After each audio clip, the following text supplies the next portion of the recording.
If you've ever had to fix a Word form because someone typed the wrong thing, this is exactly what you need. In the next few minutes, I'll show you how to stop reminding people what to type by not letting them type at all. Here's what we're going to create. A Word form where someone clicks, picks an option, and can't type anything else or break your layout.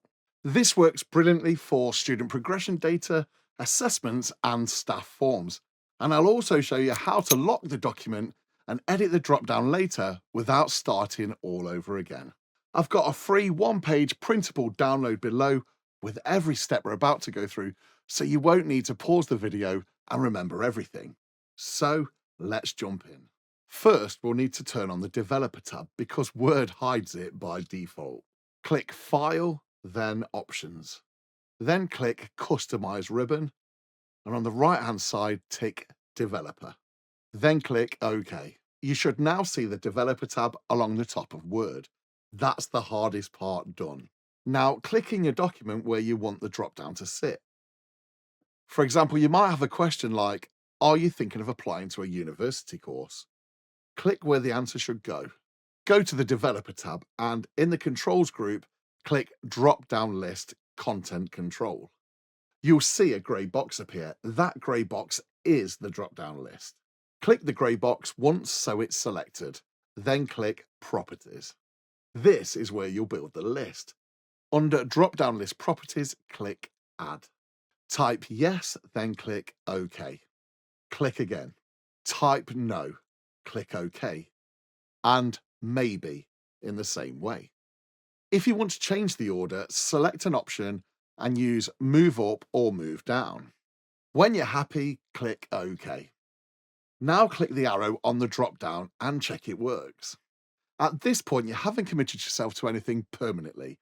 You'll be able to edit, unlock, or change it later without rebuilding the form. One quick thing to watch out for, because this is where most people go wrong. Always click the grey box before you copy or edit anything. If you accidentally type inside it or copy the text instead of the control, Word will break it. If that happens, just undo and insert it again properly. Nothing's lost. If you need the same drop down in multiple places, don't rebuild it. Click the drop down so the grey box is selected. Press Ctrl and C to copy it. Click into the next cell and press Ctrl and V. If you want to paste into multiple cells at once, select the first cell, hold Shift, click the last cell. Then press Ctrl and V. Each drop-down works independently, but they'll all use the same options. This keeps your data consistent and saves a lot of time. If a drop-down doesn't paste properly, here's a quick fix. Undo, reselect the grey box and paste again. That usually sorts it out. If this is already saving you time, click like to save the video, so you won't have to relearn this next time. In a moment, I'll show you how to lock the document so nothing gets deleted by accident. If students or colleagues are filling this in, locking the document is essential. Without locking it, someone can delete the dropdown, paste over it, or accidentally break your layout without realizing. To lock it, go to the Developer tab and click Restrict Editing. From the drop-down, choose Filling in Forms. Click Yes, start enforcing protection. You can even add a password if you want, or leave it blank. Now users can select options from the drop-down, but they won't be able to change anything else. And you're not locking yourself out permanently. If you ever need to edit the document again, just go back to Restrict Editing and click Stop Protection. If you need to change the options later, it's really quick. Click the drop-down so it's selected, go to Developer and then Properties. To add a new option, click Add. To remove one, select it and click Remove. If you want to rename an option, the quickest way is to remove it and then add it again with a new wording.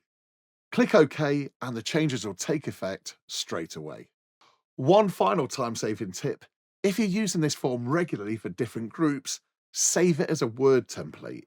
Go to File, Save As, and choose Word Template from the file type list. If you want people to follow instructions in Word, Don't rely on instructions. Use the drop-down lists and lock the document so only the right information can be entered. Once you understand this, you've built the foundations for more advanced forms. Next, I'll show you how to create dependent drop-downs, where the options in one list change based on what's selected in another. That's the next video to watch.